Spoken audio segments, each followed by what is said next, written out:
The MAX30100 pulse oximeter and heart rate sensor module is a fully integrated solution for biosensing.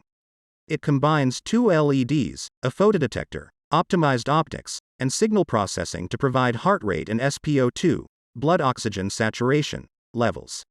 It's widely used in medical devices, fitness tracker S, and various health monitoring applications.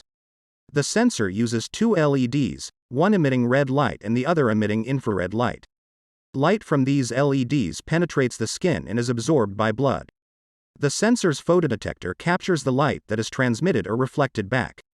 Signal processing algorithms analyze the difference in absorption between the oxygenated and deoxygenated blood to calculate SpO2 and heart rate.